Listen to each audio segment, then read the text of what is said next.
Hello and welcome, dear viewers, to a new edition of Business Insider. Tonight we'll be talking about the state's efforts to boost foreign and local investments. That will be our main topic for tonight.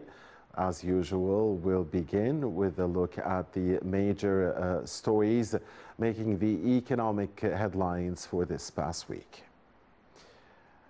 President Abdel Fattah al-Sisi is in France to participate in an international summit for a new global financing pact held on the 22nd and 23rd of June. Spokesman for the Presidency, Councillor Ahmed Fahmy, said the President's participation in the summit is upon the invitation of French President Emmanuel Macron in light of close and growing strategic relations between Egypt and France and Egypt's active role at the level of emerging economies in general, which contributes to strengthening international initiatives aimed at supporting developing and least developed countries and facilitating their access to the necessary liquidity to face economic repercussions of many successive global challenges, especially climate change challenges, the coronavirus pandemic, the Russian-Ukrainian crisis, and the subsequent energy, food, and supply chains crises. The summit aims to strengthen international cooperation to formulate the appropriate mechanisms to provide the necessary financing to achieve sustainable development in those countries. President al-Sisi will focus during the summit on various issues of concern to developing countries, mainly the importance of strengthening international efforts to facilitate access to the required financial flows in light of the challenges these countries suffer from as a result of the mounting global crises. The President is also expected to hold meetings with a number of senior French and international leaders and officials to discuss advancing cooperation frameworks and consult on regional and international issues of mutual concern. The Cabinet's Media Center highlighted a reduction by 31.4% in the non-petroleum trade deficit during the first quarter of 2023 to hit $3.8 billion compared to the same quarter of 2022.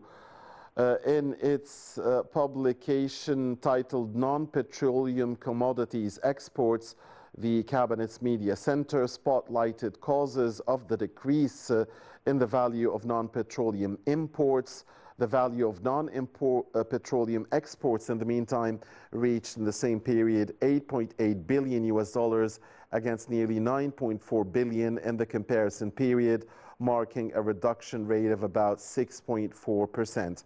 Non-petroleum imports hit $17.1 billion in the first quarter of 2023 compared to about $21.5 billion in the relevant quarter of 2022, with a reduction rate of about 20.5%.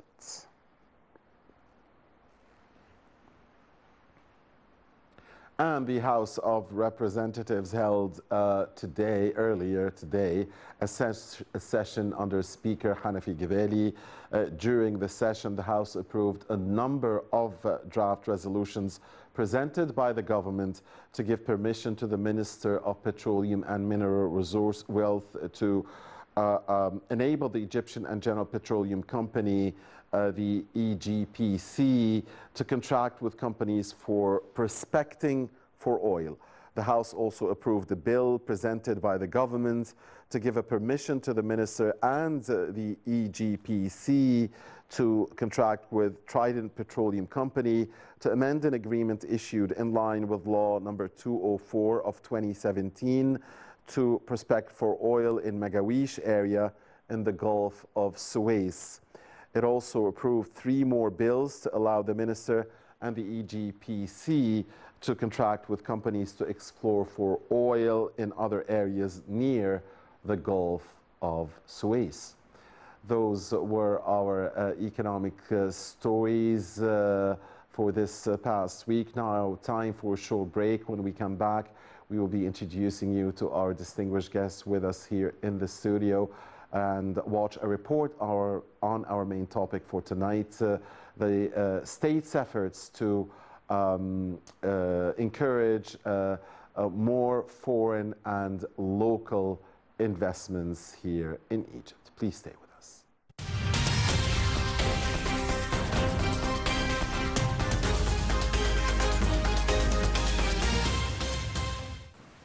Thanks for staying with us, dear viewers, and welcome back. With us now here in the studio is engineer Dr Mostafa Wali, the economic and energy expert and also the former general manager of the Federation of Egyptian Industries. A very good evening to you, Dr. Wali. It's a pleasure having you with us. Thank you. Thank you very much.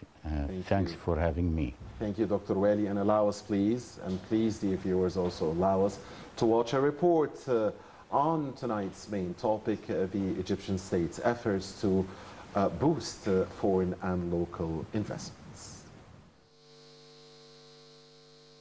President Abdel Fattah el-Sisi affirmed Egypt's appreciation of its long-standing historical relations with Italy and its keenness to develop them in various areas of bilateral cooperation.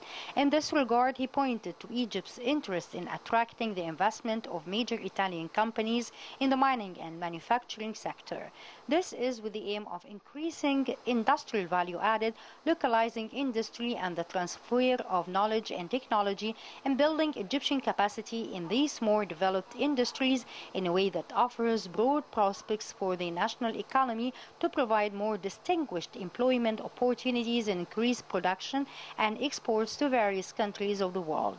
This came during a meeting Tuesday between President el-Sisi and a number of heads of Italian mining companies, namely Burton and Bernhard, Schotel Ship Management, BSM. The meeting was attended by Prime Minister Mustafa Madbouli, Minister of Petroleum and Mineral Resources Tariq Al-Mulla, Armed Forces Finance Authority Chairperson Ahmed Al-Shazli, Director General of the National Service Projects Organization Walid Abu Al-Magid, President of the Egyptian Company for Mining and Quarry Management Sharif El-Gharib, and Italian Ambassador in Cairo Michael Coroni.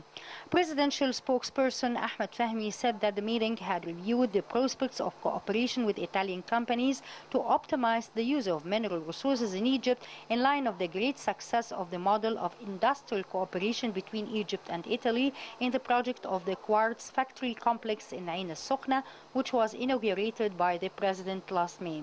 During the meeting, officials of the Italian companies expressed their aspiration to intensify work towards deepening cooperation with Egypt, noting that the close monitoring by the President of efforts to promote private investment reflects the keenness of the state to achieve a real leap in this area.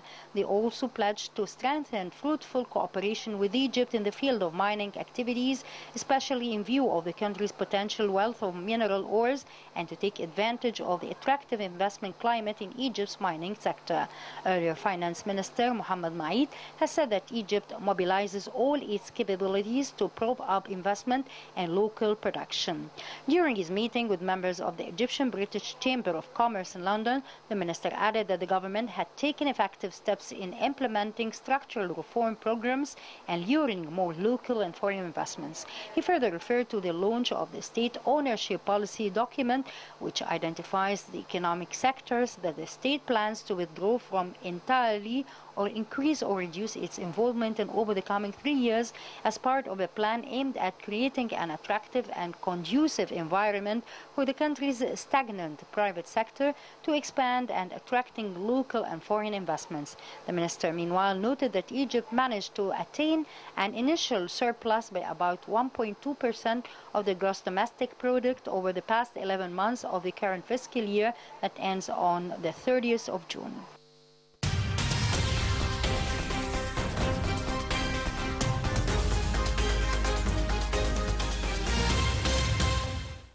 Welcome back. Thank you very much, Abir Hussein and Rasha Abdul Hamid, for this report. We are here in the studio again with engineer Dr. Mostafa Wali, the economic and energy expert and the former general manager of the Federation of Egyptian Industries. Dr. Wali, the newly structured Supreme Council for Investment has recently approved 22 decisions to encourage foreign direct investments, FDIs, and private investments in Egypt, and they include incentives in various sectors, also proposals for legislative amendments, and all with the aim of getting the Egyptian economy back on track. How do you see the results? How do you see, first of all, the formation of this newly structured Supreme Council for Investment and the outcome of its latest meetings? Well, the formation of this council is it was badly needed, actually, and thanks for those who went through preparation for this to be materialized and to be headed for the first meeting by the president himself, who is encouraging and pushing and doing his best with the government together to boost one of the most important ways or means to increase our capacity as a nation, our economy, as a working society, and as with people who are in challenge with having better future, and they can have it. The only thing is that let's have all the things which can reduce or minimize or hassle or makes problem or make problems for attaining this goal. Let's minimize them to zero.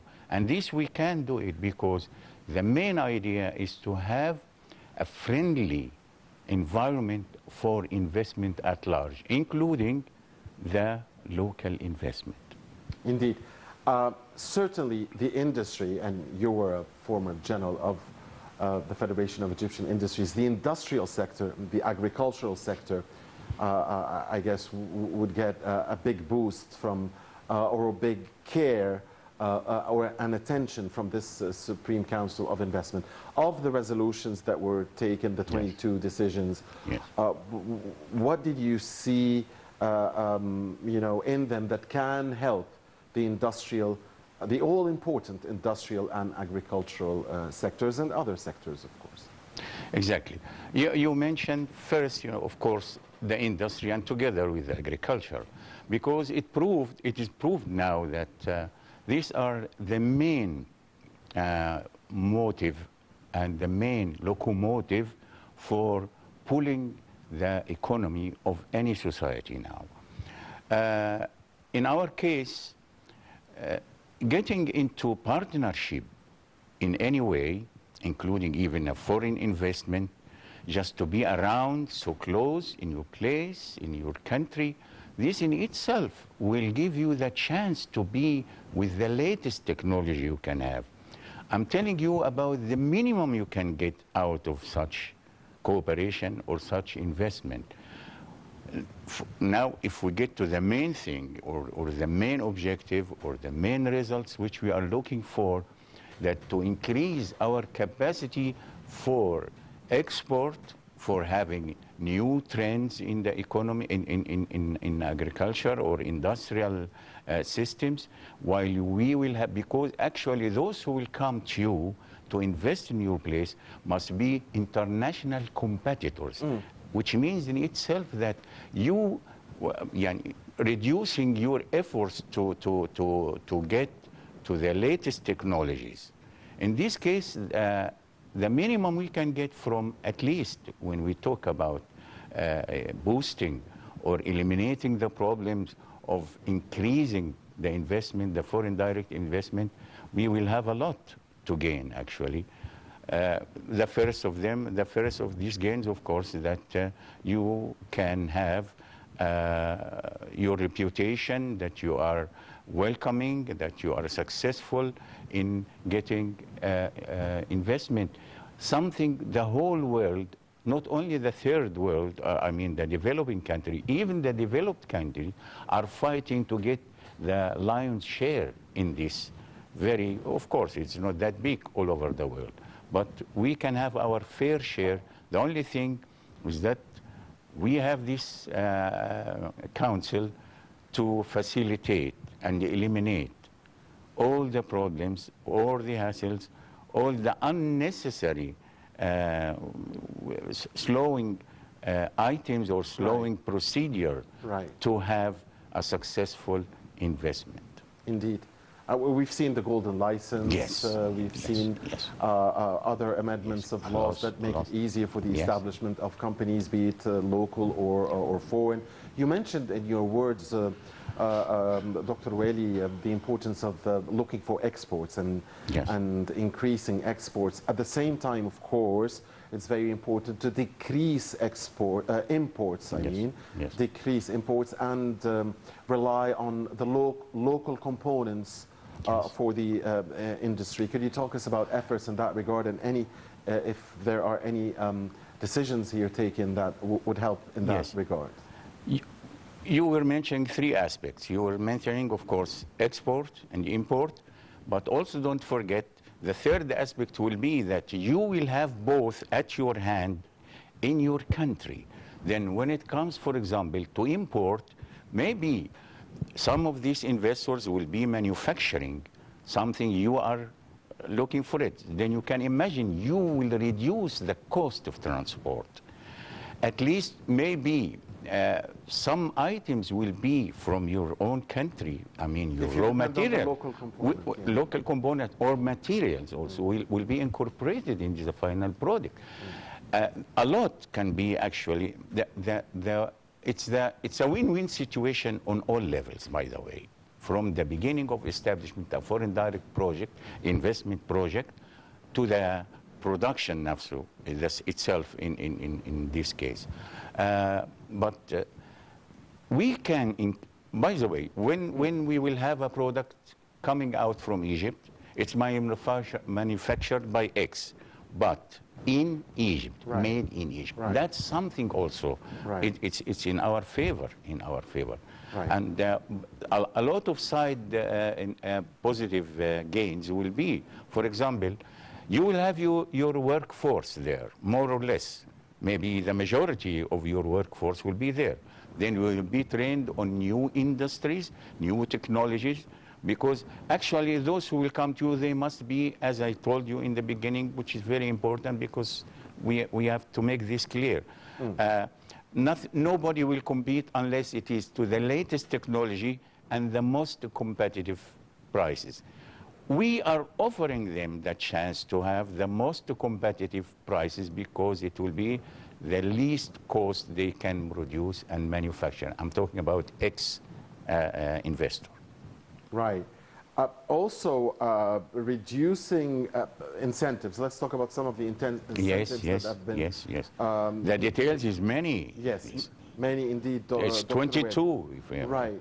So to reduce the financial and tax burdens on investors, the Supreme Council of Investment approved a draft resolution which is regulated by clear mechanisms and clear conditions to impose improvement fees according to related laws. What can you tell us about the importance of such a decision? I mean, the approval of a draft resolution regulated by clear mechanisms and clear conditions. The aim is to reduce the financial and tax burdens. Yes. It's always for the manufacturer, I'm talking now manufacturing, the main or the most important issue for the investor or for the manufacturing company is to minimize its cost without sacrificing the quality. Then anything which you can reduce in the cost, this will be this will give you a competitive edge. So we, as the host country for this investment, if we can, because sometimes you have to do your best, but you cannot go to the zero level, for example. If you can minimize the burden which will be borne by the investor, this will give him the chance to have a competitive price because he have a competitive, he have a lower cost. That's actually the rock bottom of the calculation. It's very simple calculation. Right. Some sectors were dedicated with many incentives in the decisions taken by the Supreme Council of Investment, like the agricultural, industrial, and green hydrogen production in the energy sector. Could you talk to us about that? Luckily enough, I have a feeling, and we talked about this before, and I believe in it to a great extent, that we could be a hub, at least in Africa and maybe in the Middle East. In the south part of Europe, because we are on the northern shore, to be the manufacturer or the producers of green hydrogen, because we have all the facilities actually to get into green hydrogen. And this is for the future, the soon future, coming soon, this future of where you will need this kind of hydrogen to replace a lot of things. You know, the world is in need for it. And I think we already had some very good understanding and memorandum of understanding for big companies to start working in the Suez Canal, in the Suez Economic Zone, and in other places. And when we talk about incentives in the energy sector, this goes in line with the state's policy of environment-friendly industries and fighting global warming, and playing a leading role in climate change talks. And we saw, of course, what happened last November in Sharm el-Sheikh. Of course, COP27. Of course. And frankly speaking, I have noticed even through some meetings and such cooperation and such conferences, that Egypt is on the right track, actually, for having its role in this subject. The Prime Minister had said after the Supreme Council of Investment's first meeting that he believes that this Council's formation is timely. He said he believes it's very important in its timing. And he also said that the key objective is to get the private sector more involved in the state's development initiatives. So let's talk here about the Egyptian private sector, if you will, and the efforts to encourage its bigger participation in the economy. Yes. Well, facilitating the fields in general, on the ground where you can offer the required energy, offer the required land in the right place with the right and the best roads, then you are giving I'm facilitating them, and you give this first, it will be offered to your Egyptian people, to many generations. Yes, and in this case the private sector has the chance even much better, because he knows more, he's familiar with, to have the chance to be a real investor in the right sense, because he will have everything he needs, in this case, with the encouragement and the facilities which the government, which the country and the government are offering them. Right. So the goal is to get more investment, to get more money into the Egyptian economy from the private sector's investments, be it foreign investments or local investments. So I want to stay again with the local investments for a bit here. And of the 22 decisions, how do you see them helping because this is very important, getting the private sector more involved, taking over, in other words, taking over the economy? Because this is what many experts believe that is in the best interest of the Egyptian economy. Well, the serious investor, local investor, he must have already some record. And even if he doesn't have, then he have a viable project. If this viable project will have all the aspects which will make it a success story on the ground, that's in itself will add to the, at the end of the year, I'm talking now about the economy and how things, for the GDP, the gross domestic product, you know, because this was introduced and successfully established, successfully working to the best as they can, of course, with the help of the government, which already they got it from the beginning, from the start of the project. And remember, we were talking about the initiative of EBDA start, and Yes. it's covering this too. Yes. Yes. I mean, that's according to the Prime Minister, Dr. Madbouli himself. He said that, you know, the target that after 3 years from now, the private sector's share of total investments would reach between 60 and 65% Yes. of the total economy. How do you see this being realized? What do we need to do more to achieve this very important goal? Yes. First of all, we as nation, as business community in the first place, we had some experience, successful experience over the years. Then how to accumulate this, how to think it over, that we managed to be successful in the 60s and 70s and the 80s and so on, with ups and downs. But the trend was there because right now we have well-established industries. And also, when it comes to the industry, then you are talking about engineers and worker and labor and the material. Then if we succeeded to have this, we have the chance now with more incentives on the ground, actual incentives, and with the world now capacity to get together quicker, not like before. You can see the artificial intelligence, how it will help. You see the latest technology, how it's helping a lot. And acquiring the expertise and the knowledge is much better, much faster, and much more sufficient and efficient than before. All this is to the goodness in favor of having this private sector success, if they are willing to succeed.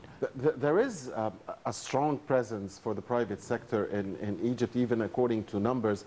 Again, the numbers that were given by the Prime Minister, he said that 73% of the total working force, 73 of the total working force is employed by the private sector. 75% of GDP is coming from the private sector, but he noted two problems. He noted that more than 50% of the private sector operates in the informal economy, and he also said that the private sector is only involved in 1%. And let me just make sure that I got the number right. 1% of private sector establishments are engaged in exports. Just 1%. So, I mean, take us through these numbers. Well, statistics in general, more or less, are not positive when it comes that the private sector is robust enough to take off the country. Subject to historical even record. But now it's different story. Now, because the government and the leadership of this country are thinking seriously on the right track how to boost the economy.